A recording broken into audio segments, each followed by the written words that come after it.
Bonjour à tout le monde. Vous m'avez tous demandé de quoi je parlais hier en italien. J'ai simplement expliqué au peuple italien à travers un canal YouTube ce qui était la réalité de ce sommet Afrique-Italie. Ils ont utilisé le nom de Mattei, que je sais que vous ne connaissez pas, qui était un industriel italien du siècle dernier qui a essayé de donner, de créer un rapport d'égal à égal entre les Italiens et tous les pays africains dans un business où ils donnent aux pays africains la possibilité de former leurs ingénieurs, de former leurs techniciens, de gagner dans le rapport Italie-Afrique.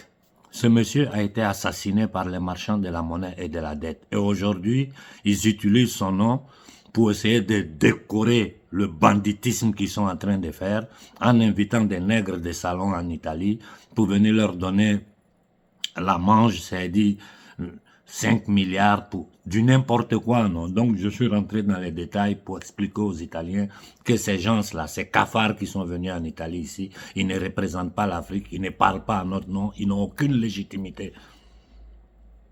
Pratiquement c'était un peu ça, et demain je vais passer à la télévision dans l'après-midi pour expliquer mieux au grand public ce qui a été le sommet Italie-Afrique. Ceci dit, je suis très énervé, mais vu que le frère Béhanzin a déjà réagi par rapport à l'interview de cette chose-là au capitaine Ibé, j'ai dit, et je répète ce que Béhanzin a dit, mais le protocole du capitaine Ibé, il sert à quoi? Comment vous pouvez permettre à une telle chose de venir poser des questions bidons à Ibé, le traiter comme s'il est en train de parler je ne sais à qui? Mais ces gens des batraciens là, on ne doit plus leur donner la possibilité de se foutre de nos dirigeants. Les questions qu'il allait poser à Ibé là, qu'il aille en France poser la question au gouvernement Rothschild et compagnie de France, à ce petit batracien de Macron là, qu'est-ce qu'il dit du franc CFA? Qu'il aille poser les questions à Macron de 1960 jusqu'à aujourd'hui. Qu'est-ce que l'élite rothschildienne, le gouvernement Rothschild de France, avec tous les milliards qu'ils disent qu'ils ont déversés sur l'Afrique là, où c'est fini? Quels sont les résultats? Pourquoi il ne va pas demander à Macron pourquoi il déverse des terroristes sur notre territoire qui massacrent nos populations, qui tuent nos populations? Pourquoi il ne va pas poser la question à Macron et à tous ces dirigeants vendus d'Occident? Pourquoi ils arment des groupes dans l'Afrique centrale pour déstabiliser, pour tenter de balkaniser le Congo? C'est de la Russie, ils vont venir parler, c'est si on a l'intention de sortir. Toi, tu es qui? Et puis le capitaine Ibé va te répondre. Tu n'es rien, tu n'es qu'un espion de l'oligarchie française, un nègre de salon, un traître, un vendu, un minable, un inconscient, de la pourriture et rien d'autre. J'ai dit au capitaine Ibé, il ne faut plus permettre aux gens, à qui que ce soit, de venir te poser, te mettre en difficulté, te poser, c'est-à-dire les secrets d'État. Toi, tu dois répondre pour que ces batraciens assis, ces négriers assis en France, qui sont en ce moment en train de massacrer les agriculteurs français.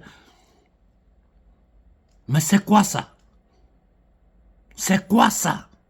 Ça, c'est des choses, Ibé, tu ne dois plus le permettre. Ces gens, ils n'ont aucune légitimité, ils n'ont aucune...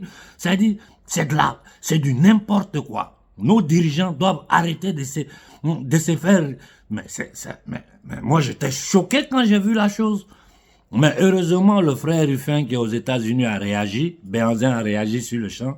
Comme je suis un peu grippé, je n'ai rien dit. J'ai dit, bon, si les Francs ont réagi, ça va comme ça. Va demander à Macron pourquoi ils envoient les terroristes.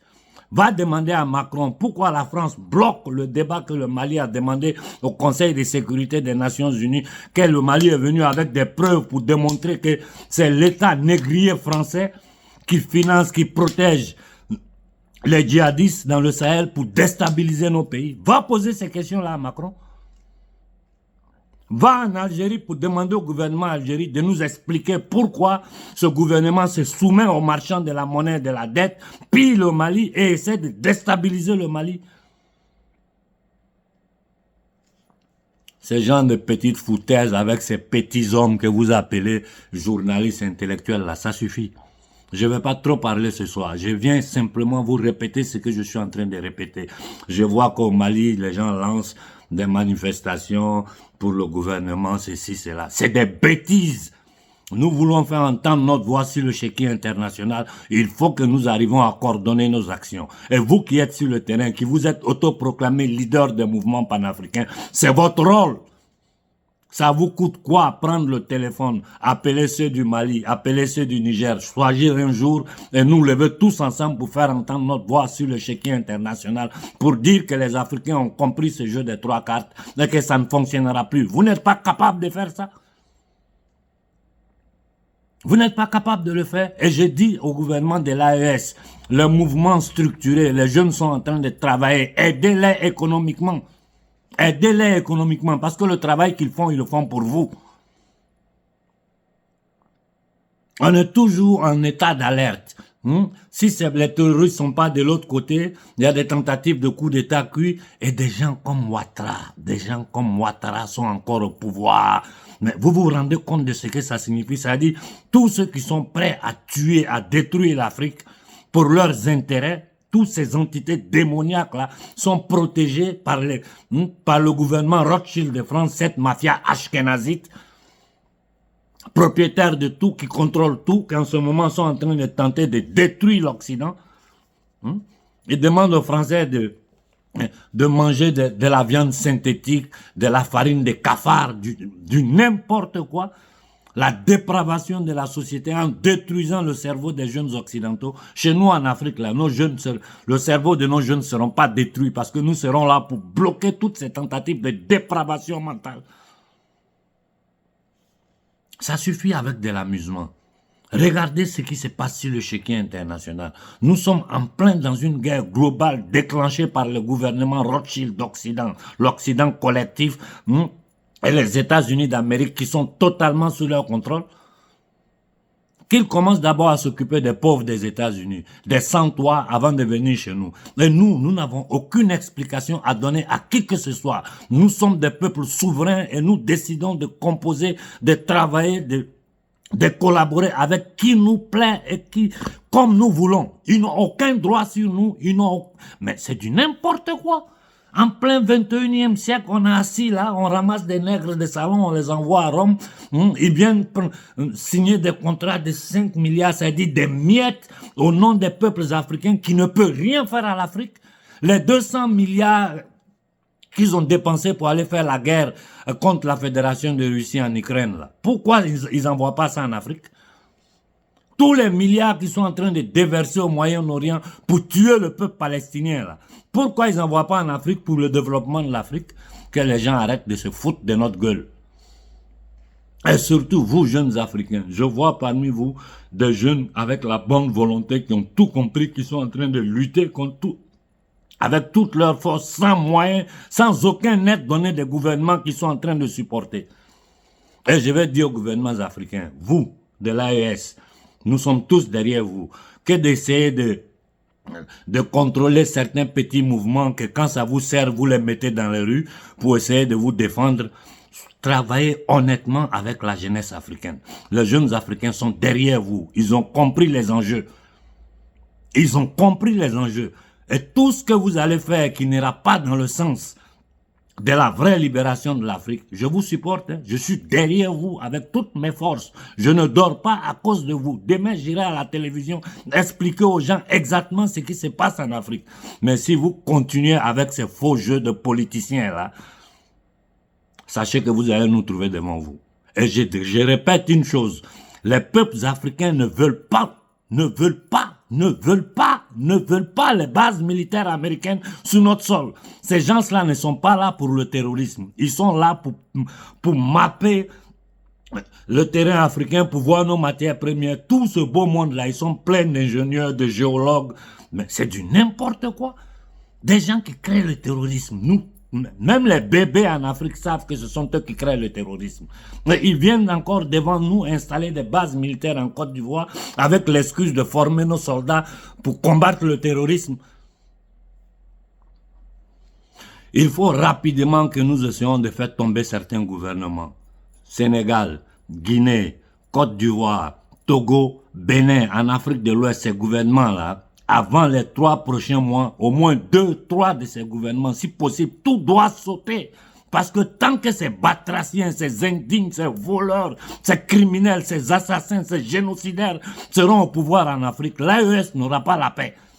Et ça, c'est une responsabilité des peuples africains de ces camps de concentration. Il ne suffit pas de vous asseoir pour supporter les Maliens, les Burkinabés, les Nigériens. Il faut que vous vous mettez sur pied.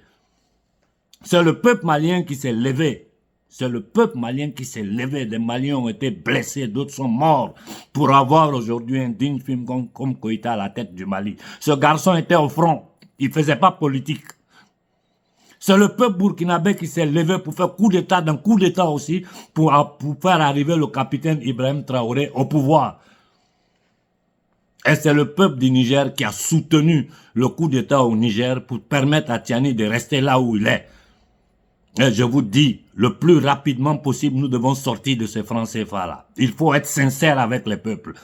Il faut être sincère, la politique c'est une chose, mais dans le combat que nous sommes en train de mener là, le peuple va serrer la ceinture, le peuple est prêt à souffrir, à passer toutes les peines du monde pour vous permettre de rester au pouvoir. Il faut être sincère avec le peuple, il faut sortir le plus rapidement possible du franc CFA, parce que tant que nous sommes dans le franc CFA, nous sommes esclaves des marchands de la monnaie et de la dette, et vous le savez, vous ne pouvez pas le nier. Ça suffit avec les bavardages inutiles, les trucs politicards, essayer de tourner à gauche, à droite. Nous devons affronter l'ennemi à visage découvert. Nous n'avons pas besoin d'armes. J'ai toujours dit notre nom et notre force. Si les peuples africains se lèvent, ce banditisme-là s'arrête. Si les peuples africains se lèvent, ce qui se passe au Congo là, c'est fini. Ils seront obligés d'arrêter. Que le gars qui va poser des questions, cette chose qui va poser des questions bidons à IB, va poser des questions aux Occidentaux si ce qui se passe au Congo, quelle est la réalité du Congo, va demander au gouvernement français pourquoi le franc CFA existe. Un crime contre l'humanité. Je m'arrête là, je ne veux pas trop bavarder. Bon, le frère Béhanzin, hier, nous nous sommes concertés longtemps. Les éléments de la LDNA iront demain, vendredi, j'ai posté même le truc sur mon canal Telegram, iront demain vendredi devant l'ambassade des États-Unis au Burkina, pacifiquement remettre une lettre à l'ambassadeur des États-Unis au Burkina. Après la remise de cette lettre, s'il n'y aura pas une réponse dans le sens que nous voulons, nous allons lancer des manifestations devant les ambassades des États-Unis, dans l'AES. J'ai dit au peuple du Niger, comprenez quelque chose. Tant qu'ils seront là, il n'y aura pas la paix au Niger. Ils sont là pour détruire le Niger. Ils sont là pour balkaniser le Niger. Ils feront du Niger ce qu'ils ont fait au Soudan. Ils feront du Niger ce qu'ils ont fait en Somalie. Voilà leur vrai objectif. Venir dépecer, découper, piller l'Afrique, endetter les nouvelles générations et nous tenir toujours en condition d'esclavage. Je m'arrête là, je dis aux agriculteurs français, à tous les travailleurs français, nous sommes à vos côtés. Nous sommes à vos côtés. Vous avez notre solidarité contre le gouvernement Rothschild de France. Parce que la France est un territoire occupé par les marchands de la monnaie, de la dette et de la mort. Ils sont en train de, en ce moment, à votre nom, ils sont en train de commettre des crimes au Moyen-Orient au nom du peuple français qui n'est pas du tout d'accord avec ce qui est en train de se passer. Et que ça rentre dans vos oreilles une bonne fois pour toutes. Le peuple africain n'est pas un peuple enfant. Hein. Non, le peuple africain n'est pas un peuple enfant. Nous étions là avant que la France existe. Ça suffit avec ces enfantillages, essayer de nous faire passer pour des idiots qui ne comprennent rien, utiliser les médias de propriété des marchands de la dette et de la monnaie, c'est-à-dire les élites occidentales, pour essayer de manipuler l'opinion publique française, l'opinion publique occidentale, en nous dépeignant, nous, Africains, comme des sauvages, des gens qui ne savent rien, des incapables. Tout ce que vous avez pu faire pour manipuler l'opinion publique occidentale. Aujourd'hui, là, les Occidentaux conscients, ceux qui sont encore propriétaires de leur cerveau, ont compris les crimes que vous commettez dans le monde.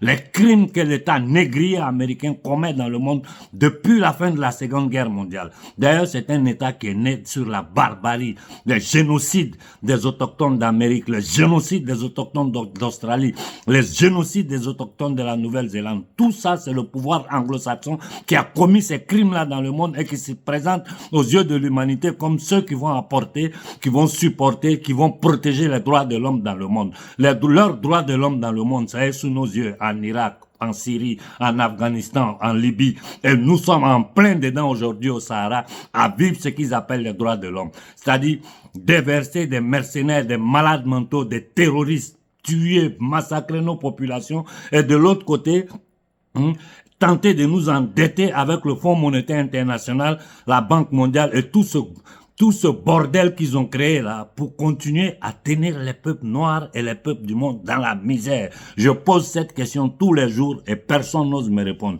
À qui toute l'humanité doit? Parce que tous les pays du monde sont endettés. À qui?